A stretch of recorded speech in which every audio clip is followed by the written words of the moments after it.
the wine glass shattered against the kitchen floor, red liquid seeping into the grout lines like blood. I stood frozen, watching James stuff designer shirts into his leather weekend bag as if he hadn't just detonated our entire life together. "Ashley?" I repeated, my voice oddly calm. "Your assistant Ashley? The one you said was just an eager intern?" He didn't even look up, just kept methodically packing. "She understands me, Rebecca. She sees my potential, doesn't try to hold me back like you do. My name is Rebecca Mitchell, and after 15 years of marriage, my husband was leaving me for a 23-year-old who still lived with roommates and called herself an aspiring influencer on Instagram."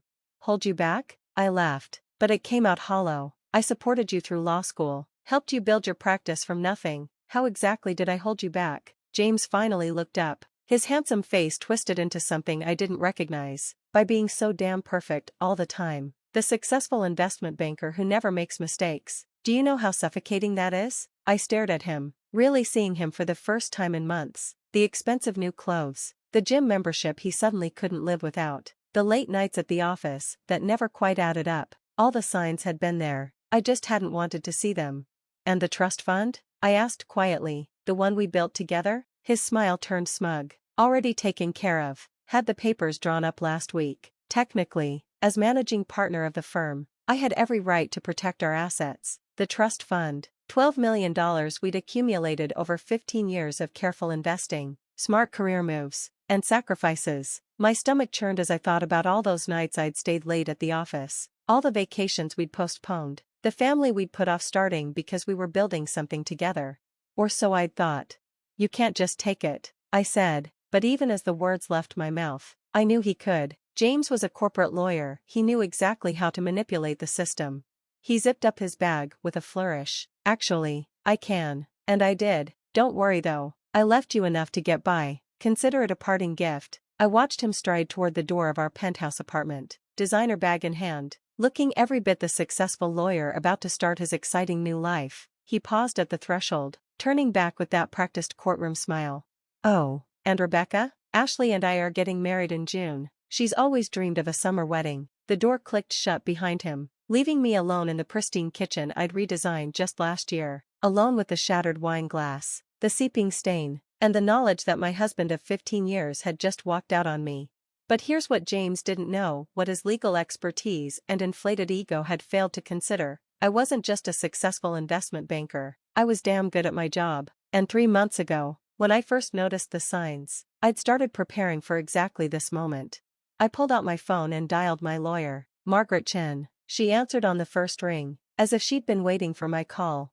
"It's done," I said simply. He took the bait. Margaret's voice was crisp and professional. "Everything in place? Just like we planned. He thinks he cleaned out the trust fund, but..." I smiled, feeling the first real spark of satisfaction since James dropped his bombshell. "But he has no idea about the offshore accounts, or the shell company, or the fact that I've been documenting every questionable transaction he's made in the last 6 months." There was a pause, then Margaret chuckled. "You really are brilliant, you know that? When you came to me with suspicions about James, I thought you were being paranoid, but you saw it coming." I had. The signs were there if you knew where to look. The sudden interest in cryptocurrency, the new offshore clients, the way he'd started asking pointed questions about our investment portfolio. James thought he was being clever, but 15 years in investment banking had taught me to spot patterns.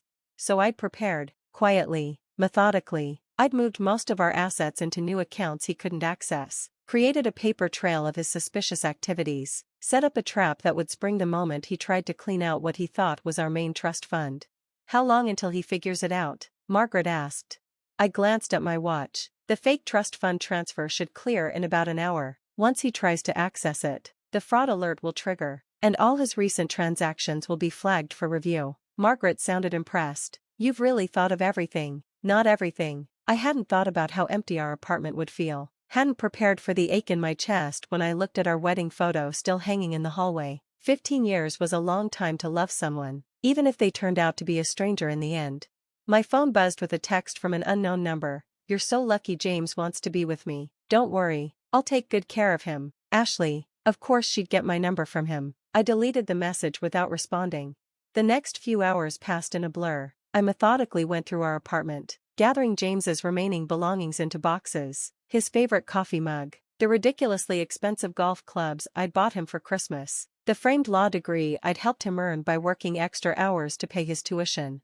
Each item felt heavy with memories, with promises now broken. By midnight, I'd filled 6 boxes. They sat by the door like sentries, guarding the remains of my marriage.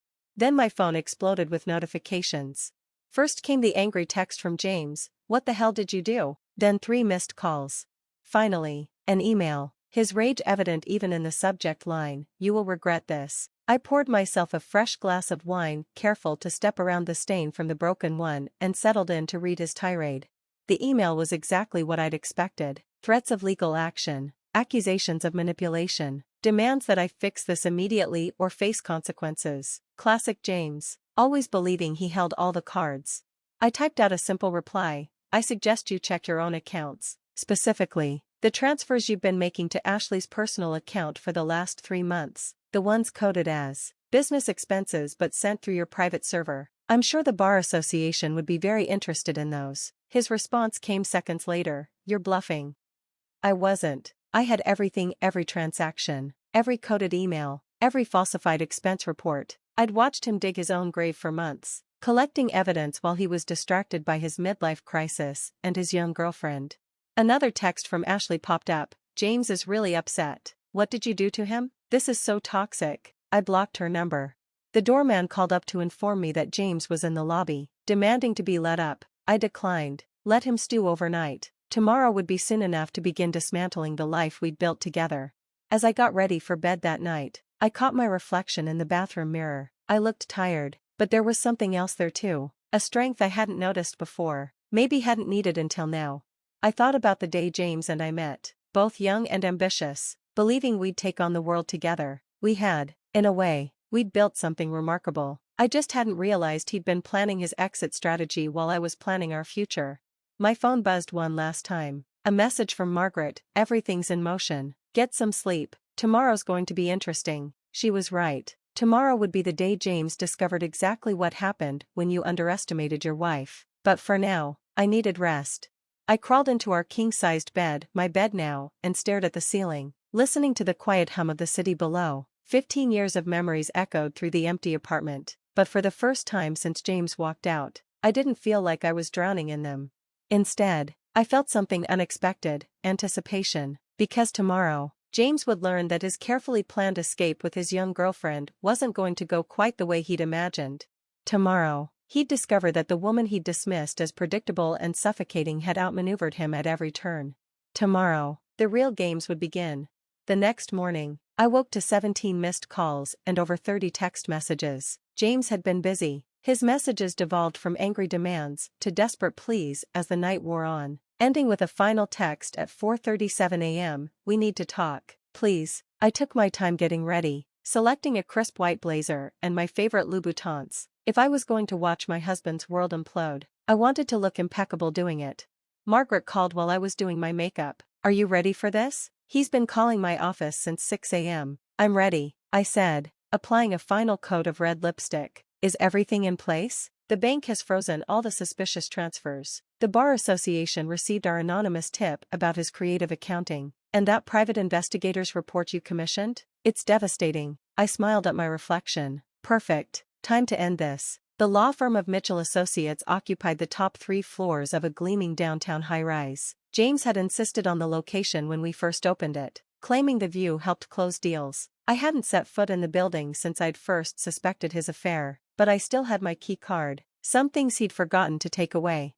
When I stepped off the elevator, the office was in chaos, staff huddled in corners, whispering. Ashley was nowhere to be seen, but her desk had been cleared out. James's office door was closed, blinds drawn. Mrs. Mitchell, his secretary, Linda, rushed over. She'd been with us since the beginning, had watched us build this firm from nothing. "He's been asking for you all morning." It's bad." "I know, Linda," I said gently. "Why don't you take an early lunch? This might get uncomfortable." She nodded gratefully and grabbed her purse. As she passed, she squeezed my arm. For what it's worth, I never liked her. Too obvious with those short skirts and giggling. I approached James's office, my heels clicking against the marble floor. Without knocking, I pushed open the door. The great James Mitchell looked like hell. His perfectly styled hair was a mess, His expensive shirt wrinkled. He sat behind his massive desk, surrounded by papers and empty coffee cups. "What did you do?" he demanded as soon as he saw me. "The accounts are frozen. The Bar Association is asking questions. Even my personal cards are being declined." I sat down across from him, crossing my legs calmly. "I protected myself. Something you taught me, actually. Remember when you said every good lawyer has a contingency plan? This isn't protecting yourself," he snarled. "This is sabotage. You've ruined everything." "No, James. You did that when you decided to sleep with your assistant and steal our money." I pulled out my phone, scrolling through messages. "Speaking of Ashley, have you talked to her this morning? Since her bank flagged those transfers as potential fraud?" His face paled. "You wouldn't." "I already did. Turns out, moving firm money through personal accounts to pay your girlfriend looks a lot like embezzlement, especially when you code it as business expenses." He slumped in his chair, the fight draining from him. "How long have you known?" "About Ashley? 3 months. About the money? Longer. I'm an investment banker." "James, did you really think I wouldn't notice strange transfers and offshore accounts?" "Rebecca, we can fix this," he said, leaning forward. His voice took on that persuasive tone he used in court. "We'll tear up the divorce papers. I'll end things with Ashley. We can go back to Dash." "Back to what?" I cut him off. "Back to you lying to me? Back to me pretending I don't know who you really are." I stood up, smoothing my blazer. "No, James, we're not going back. In fact, I'm here to discuss the future of Mitchell Associates." His eyes narrowed. "What about it?" I smiled. The same smile he'd given me yesterday when he thought he'd won. "Check your email. You'll find some interesting documents from our biggest clients. They're not happy about the rumors of financial impropriety. Most of them are taking their business elsewhere." "You can't do this," he whispered. "This firm is my life. Our life." I corrected him. "We built it together, remember? With my connections, my trust fund to get it started. And now? Now it's just another asset to be divided in the divorce." His phone buzzed, probably Ashley realizing her gravy train had derailed. He ignored it, staring at me like he was seeing a stranger. "Why?" he asked finally. "Why go through all this? You could have just divorced me." I leaned across his desk, meeting his eyes. "Because you thought I was weak, predictable. You thought you could discard 15 years of marriage and walk away with everything we built. I needed you to understand exactly who you were walking away from." As if on cue, Linda appeared in the doorway. "Mr. Mitchell? There are some gentlemen here from the Bar Association. They're asking about an ethics complaint." James's face crumpled. His perfectly planned escape was falling apart, piece by piece. The money he thought he'd secured? Frozen. The girlfriend he'd risked everything for? Gone radio silent once the cash dried up. The reputation he'd spent years building? About to be scrutinized by his peers. "You'll never get away with this," he said, but his voice lacked conviction. I gathered my purse, preparing to leave him to face the consequences of his choices. "I already have." "Oh, and James? Ashley posted some interesting photos last night. You might want to check her Instagram. Apparently, she's already found someone new, someone whose accounts aren't frozen." I walked out of his office, head high, leaving him to deal with the Bar Association investigators. The staff watched me go, their expressions a mix of awe and sympathy. They'd figure out soon enough that Mitchell Associates would survive just under new management. Outside, the summer air felt clean and fresh. My phone buzzed with a text from Margaret. "Just got the preliminary divorce agreement drafted. You're going to like it." I smiled, thinking about the future stretching out before me. The firm would need restructuring, clients would need reassuring, but for the first time in months, I felt truly free. That evening, I returned to my apartment. The boxes of James's things still sat by the door, but they no longer felt heavy with memories. They were just boxes, filled with the belongings of a man who had underestimated his wife. I poured myself a glass of wine, carefully, this time, and walked out onto the balcony. The city sparkled below, full of possibilities. My phone had been quiet for hours. James was probably too busy dealing with the ethics investigation to harass me further. A text came through from an unknown number. "I'm sorry, Ashley." I almost laughed. Sorry she got caught. Probably. Sorry the money dried up. Sorry she'd bet on the wrong horse. I blocked her number again and turned back to the view. Somewhere out there, James was realizing that his perfect escape plan had backfired spectacularly. His young girlfriend had vanished, his assets were frozen, and his professional reputation was in tatters. Meanwhile, I had emerged stronger than ever. The firm would survive under my leadership. The trust fund he'd tried to drain was safely secured, and I had finally shed the role of perfect, predictable wife. 3 months later, I sat across from James one last time, signing our divorce papers. He looked older, tired. The ethics investigation had resulted in a suspension of his law license. Ashley, true to form, was already engaged to someone else, a fact she'd announced on social media with gleeful abandon. I never saw it coming, he said quietly as we finished signing. Any of it. I thought I knew you. That was your mistake, I replied, gathering my papers. You saw what you wanted to see, the supportive wife, the reliable partner. You forgot that I'm also a woman who knows her worth. I stood to leave, but he called after me. For what it's worth, I'm sorry, not just for Ashley, but for underestimating you, for thinking I could outsmart you. I paused at the door, looking back at the man I'd once loved. Goodbye, James, I hope she was worth it. The door clicked shut behind me, echoing with finality. In my purse, my phone buzzed with work notifications, client meetings to schedule, decisions to make. Life went on. That night, I finally cleaned up the wine stain from the kitchen floor. As I scrubbed, I thought about the day James left, thinking he'd orchestrated the perfect exit. He hadn't realized he was actually setting himself up for the greatest fall of his life. Sometimes the perfect revenge isn't about getting even, it's about showing someone exactly what they lost and making sure they live with that knowledge forever.